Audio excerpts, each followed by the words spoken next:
Timoteyo wa kabiri igice cya mbere dusome dore ku murongo wa mbere.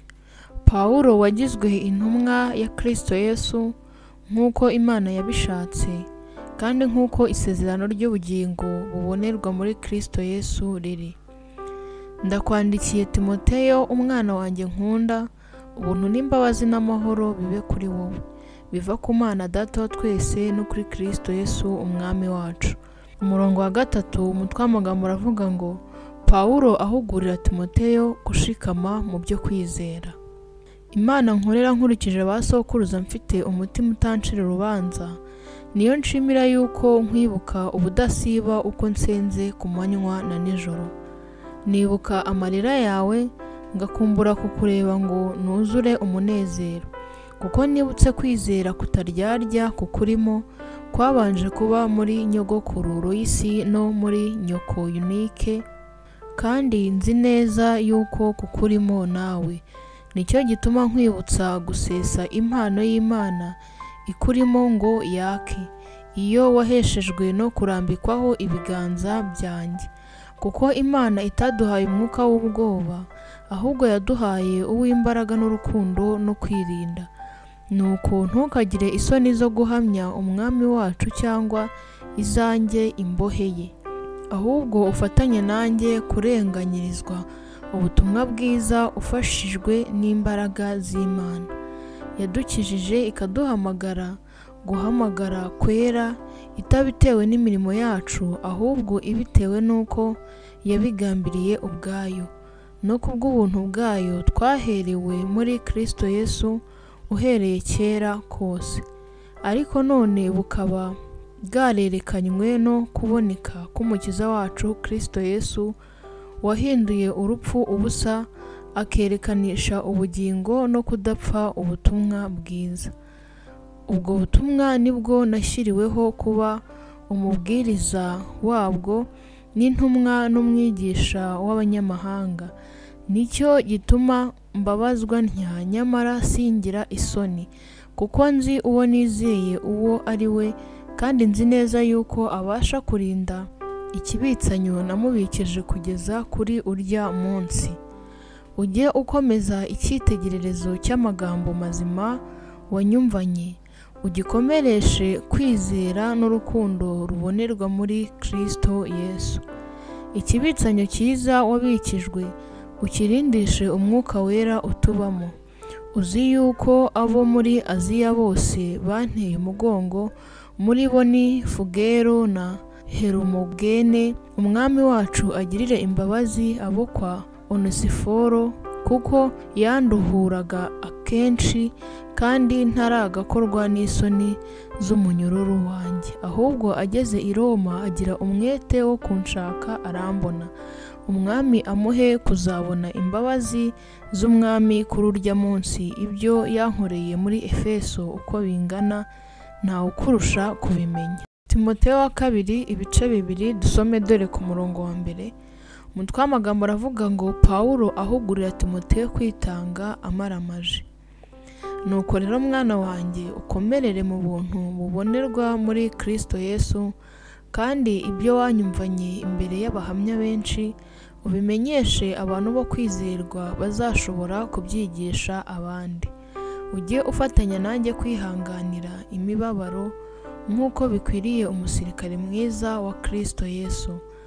Nta waba umusirikare kandi ngo yishyire mu by'ubu bugingo ngo abe akinejeje uwamwandikiye ubusirikare.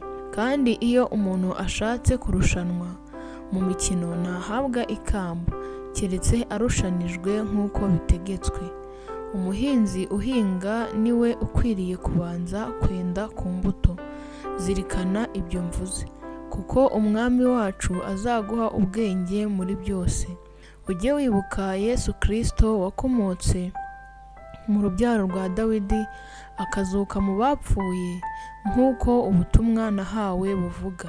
Ubwo ndenganirizwa ndetse nkaboheshwa iminyururu nk'umugome, nyamara ijambo ry'Imana ryo ntiribohwa n'iminyururu. Nicyo gituma nihanganira byose kubw'intore z'Imana, kugira ngo nazo zibone agakiza kabonerwa muri Kristo Yesu, gafatanije n'ubwiza buhoraho. Iri jambo ni ryo kwizerwa, ngo niba twarapfanye nawe tuzabanaho nawe, kandi nitwihangana tuzimana nawe, naho nitumwihakana nawe azatwihakana. Kandi nubwo tutizera we ahora ari uwo kwizerwa, kuko atabasha kwivuguruza. Umurongo wa 14 umutwe w'amagambo aravuga ngo ibyerekeye kwirinda impaka. Ujye ubibutsa ibyo, ubihanangirize imbere y'Imana ko bareka kurwanira amagambo, kuko ari ntacyo bimaze, ahubwo bigusha abumva. Ujye ugira umwete wo kwishyira Imana nk'ushimwa, umukozi udakwiriye kugira ipfunwe, ukwiriranya neza ijambo ry'ukuri. Ariko amagambo y'amanjwe atari ay'Imana uyazibukire, kuko abayavuga bazarushaho gushayisha, kandi ijambo ryabo rizaryana nk'igisebe cy'umufunzo muri Aboni, Humenayo na Fileto, kuko bayobye bakava mu kuri bavuga ko umuzuko wamaze kubaho, bakubika kwizera kwa bamwe. Nyamara urufatiro rukomeye rw'Imana ruracyahagaze, rwanditseho iki kimenyetso ngo Uwiteka azi abe, kandi ngo umuntu wese uvuga izina ry'Uwiteka ave mu bidatunganye. Mu nzu y'inyumba ntihabamo ibintu by'izahabu n'iby'ifeza gusa, ahubwo habamo n'iby'ibiti n'iby'ibumba, kandi bimwe babikoresha iby'icyubahiro, naho ibindi bakabikoresha ibiteye isoni. Nuko rero umuntu niyiyeza akitandukanya n'ibidatunganye, azaba abaye ikintu cyo gukoreshwa iby'icyubahiro, cyejejwe, kigirira nyiracyo umumaro, kandi cyatunganirijwe imirimo myiza yose. Nuko uhunge irari rya gisore, ahubwo ukurikize gukiranuka no kwizera n'urukundo n'amahoro, ufatanije n'abambaza Umwami wacu bafite imitima iboneye. Nyamara ibibazo by'ubupfu n'iby'abaswa ntukabyemere, uzi nawe ko bibyara amahane.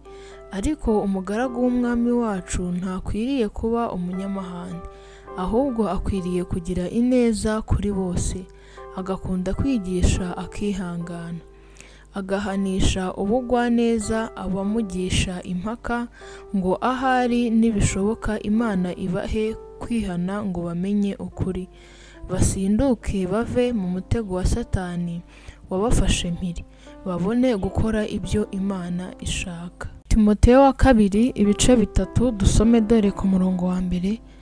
Umutwe w'amagambo uravuga ngo ubuhenebere buteye ubwoba bwo mu minsi y'imperuka.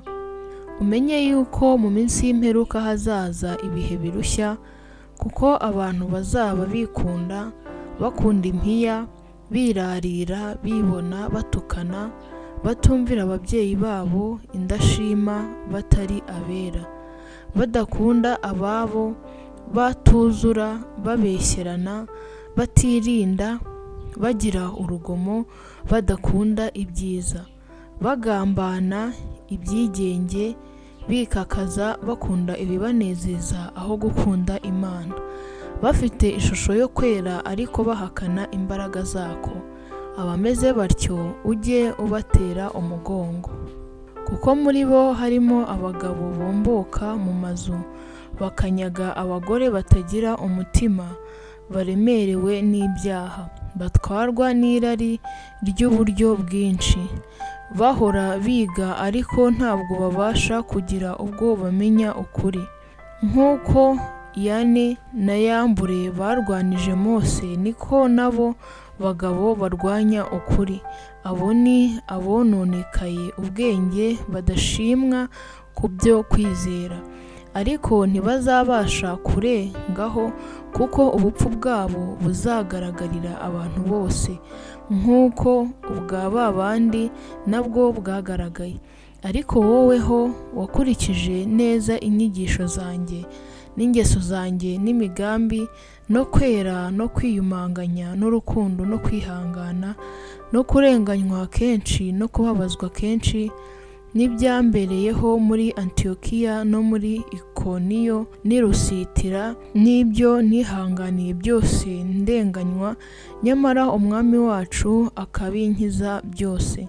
Icyakora n'ubundi abashaka kujya bubaha Imana bose bari muri Kristo Yesu bazarenganywa, kandi abantu babi n'abiyita uko batari bazarushaho kuba babi, bayobya bakayobywa. Ariko woweho ugume mu byo wize ukabyizezwa, kuko uzi uwakwigishije, kandi uzi yuko uhereye mu buto bwawe wamenyaga ibyanditswe byera bibasha kukumenyesha ubwenge bwo kukuzanira agakiza gaheshwa no kwizera Kristo Yesu. Ibyanditswe byera byose byahumetswe n'Imana kandi bigira umumaro wo kwigisha umuntu no kumwemeza ibyaha bye no kumutunganya no kumuhanira gukiranuka, kugira ngo umuntu w'Imana abe ashyitse afite ibimukwiriye byose ngo akore imirimo myiza yose. Timoteyo wa kabiri ibice 4 dusome dore ku murongo wa 1. Ndagutongerera mu maso y'Imana no mu ya Kristo Yesu uzaciraho iteka abazima n'abapfuye, ubwo azaboneka aje kwima ingoma ye. Ubwirize abantu ijambo ry'Imana, ugire umwete mu gihe kigukwiriye no mu kitagukwiriye. Uhane, uteshe, uhugure, ufite kwihangana kose no kwigisha. Kuko igihe kizaza batazihanganira inyigisho nzima, ahubwo kuko amatwi yabo azaba abarya yifuza kumva ibibanezeza, bazigwiriza abigisha bahuje n'irari ryabo, kandi baziziba amatwi ngo batumva ukuri, bazayoba bakurikize imigani y'ibinyoma. Ariko woweho wirinde muri byose, wemere kurengana, ukore umurimo w'umubwirizabutumwa bwiza, usohoze umurimo wawe wo kugabura iby'Imana. Umurongo wa 6 umutwe w'amagambo uravuga ngo Pawulo avuga iby'iherezo rye asaba Timoteyo kumusura. Kuko njyeweho maze kumera nk'ibisukwa ku gicaniro, igihe cyo kugenda kwanjye gisohoye. Narwanye intambara nziza, narangije urugendo, narinze ibyo kwizera, ibisigaye mbikiwe ikamba ryo gukiranuka, iryo umwami wacu umucamanza utabera azampa kuri urya munsi. Nyamara si njye njyenyine, ahubwo ni abakunze kuzaboneka kwe bose. Gira umwete wo kuza aho ndi vuba. Dema yaransigiriye kuko akunze iby'iki gihe cya none, ajya i Tesalonike. Kiresikenti nawe yagiye i Galatiya, naho Tito yagiye i Darumatiya. Luka niwe wenyine ukiri kumwe nanjye. Nshaka Mariko umuzane, kuko angirira umumaro wo kunkorera. Ariko Tukiko namaze kumwohereza muri Efeso. Nuza uzazane umwitero nasize i Tirowa kwa Karupo n'ibitabo, ariko cyane cyane uzazane iby'impu. Alexandre umucuruzi w'imiringa yangiriye inabi nyinshi. Umwami wacu azamwitura ibikwiye ibyo yakoze. Nawe umwirinde, kuko yarwanije amagambo yacu cyane. Mu iburana ryanjye rya mbere ntawampagarikiye, ahubwo bose barampanye ntibakabibarweho. Nyamara umwami wacu yarampagarikiye arankomeza, kugira ngo ubutumwa bubwirizwe n'akanwa kanjye butagabanije, abanyamahanga bose babwumve. Nuko nkira akanwa k'intare, kandi umwami wacu azankiza ibibi bangirira byose, andindire kugira ngo anjyane mu bwami bwe bwo mu ijuru. Icyubahiro kibice iteka ryose. Amena. Untahirize Prusikira na Akwila n'abo kwa Onesifori. Erasito yagumye i Korinto, ariko Tirofimo namusize i Mileto arwaye. Gira umwete wo kuza igihe cy'imbeho kitarasohora.